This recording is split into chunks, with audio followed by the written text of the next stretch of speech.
बिहार के शिक्षक साथियों सक्षमता परीक्षा 4.0 को लेकर के एक बहुत ही बड़ी अपडेट सामने आई है जो आंसर की और रिजल्ट को लेकर के है। तो इसलिए वीडियो के अंत तक बने रहिएगा। यह वीडियो आपके लिए बहुत ही ज़्यादा इंपॉर्टेंट साबित होगा। और साथियों मैं आपको इसमें बताने वाला हूँ किस तरीके से 70 से 80% बच्चे ऐसे हैं जो पास होंगे।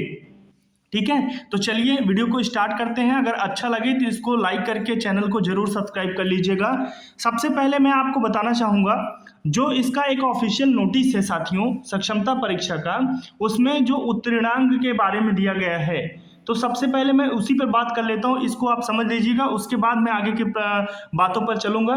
ध्यान दीजिएगा, सामान्य प्रशासन विभाग के संकल्प संख्या अगर हम बात करें तो यहाँ पर जो संकल्प संख्या दी गई है साथियों वो क्या है, वो है 2374 बटे, ठीक है, दिनांक जो था 16/7, ठीक है, 2007। तो इसके अनुरूप सक्षमता परीक्षा का जो न्यूनतम उत्तीर्णांक है वो आपको यहाँ पर दिया गया है। और इस पे सबसे पहले आप ये नज़र डाल लीजिएगा किसको किस कैटेगरी में कितना उत्तीर्णांक लाना है। तो सबसे पहले मैं अगर बात करता हूँ तो जनरल कैटेगरी वालों को 40% अंक लाना है, यानी कि 60 नंबर, ठीक है। वहीं अगर पिछड़ा वर्ग की बात करते हैं तो 36.5 है, यानी कि अप्रॉक्सीमेट 55 नंबर, ठीक है। इसी तरीके से ईबीसी को 34% है, एससी एसटी को 32%, दिव्यांग जो है उनको 32% और महिलाओं के लिए भी 32% यहाँ पर निर्धारित किया गया है, ठीक है। क्योंकि ये मैं आपको इसलिए बता रहा हूँ ना कि पिछली बार कुछ साथियों का कमेंट आ रहा था जो कह रहे थे कि मेरा आंसर की में नंबर ज़्यादा है, बट जब रिजल्ट आया तो उसमें पॉइंट में ही नंबर कम दिखे, पॉइंट से किसी का रुक गया है। तो ऐसे में साथियों मैं उस पर भी बात करूंगा, इसलिए ध्यानपूर्वक इसको समझिएगा। चलिए अब सीधा मैं चलता हूं यहाँ पर मैं आपको बताने का प्रयास करूंगा। देखो, यह एक बिहार विद्यालय परीक्षा समिति का ऑफिशियल लेटर है जो जारी होता है पेपर के माध्यम से, जो दैनिक पेपर आते हैं उनके माध्यम से।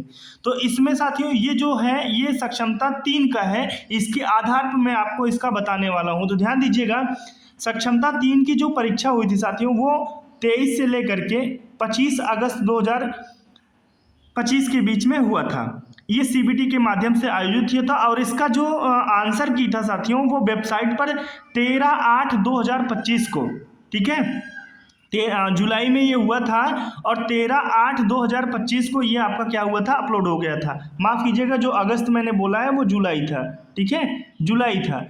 जुलाई में परीक्षा हुई थी और साथियों इसका जो आंसर की था वो 13/8/2025 को अपलोड हो गया था। इसकी जो रिस्पॉन्स सीट होती यानी कि आंसर की।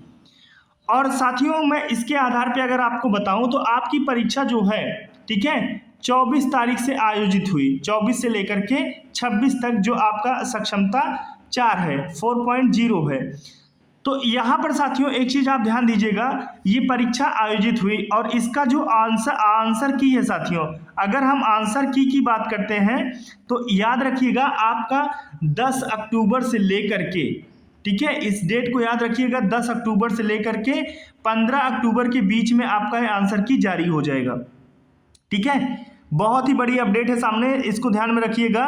10 अक्टूबर से लेकर के साथियों आपका 15 अक्टूबर के बीच में आपकी आंसर की जारी होगी। और आंसर की जारी होने के बाद मैं आपको बताना चाहूँगा कि अक्टूबर लास्ट, ठीक है, अक्टूबर लास्ट या जो आपका नवंबर आने वाला है, नवंबर में फर्स्ट वीक, ठीक है, नवंबर फर्स्ट वीक में आपका क्या होगा, रिजल्ट आ जाएगा। तो ये अपडेट थी, क्यों, क्योंकि जो आपका सक्षमता 3 हुआ था उसमें साथियों 15 से 20 दिन का गैप रखा गया था आंसर की लेकर के, और रिजल्ट जो था साथियों वह आपका 1 महीने के अंदर अंदर आ गया था। तो ये पूरी अपडेट थी साथियों, ध्यान दीजिएगा। अब मैं आपको पुनः एक बार पीछे ले चलता हूँ। यहाँ पर ध्यान दीजिएगा, मैंने जो आपको डेट बताई है याद रखिएगा 10 से लेकर के 15 अक्टूबर के बीच में, ठीक है, आपकी आंसर की जारी हो जाएगी। और साथियों आंसर की जो जारी होगी, ठीक, पिछली बार क्या था, कुछ साथियों का आंसर की में नंबर ज़्यादा था लेकिन उनका जब रिजल्ट जारी हुआ तो उसमें उनका पॉइंट से रुक गया था। वो साथियों था नॉर्मलाइजेशन के आधार पर जो हुआ था साथियों, नॉर्मलाइजेशन की बातें थी। इसीलिए वहाँ पर ऐसी समस्या देखने को मिली है। अगर आपने इस बार भी जो अभ्यर्थी परीक्षा देकर आए हैं उनके द्वारा ये तो कहा गया कि हाँ इस बार का लेवल कुछ ठीक ठाक था, लेकिन कुछ ऐसे प्रश्न थे जो इंग्लिश में थे, कुछ विज्ञान के या हिंदी के ऐसे प्रश्न थे जो जिसमें उलझन हुई, जो उलझाया अभ्यर्थियों को, लेकिन इस बार का लेवल ठीक था। तो ऐसे में साथियों ये माना जा रहा है कि विभिन्न स्रोतों के आधार पर कि 70 से 80% रिजल्ट ऐसा होगा जिसमें अभ्यर्थी पास होंगे। ठीक है, तो अभी के लिए इतनी ही अपडेट है साथियों। आगे जो भी अपडेट होगा वो मैं आपको सबसे पहले इस वीडियो के माध्यम से देने का प्रयास करूंगा, इसलिए वीडियो को लाइक करके चैनल को जरूर सब्सक्राइब कर लीजिएगा। मिलते हैं एक नेक्स्ट वीडियो में नई जानकारी के साथ में, तब तक आप सभी साथियों का बहुत बहुत धन्यवाद।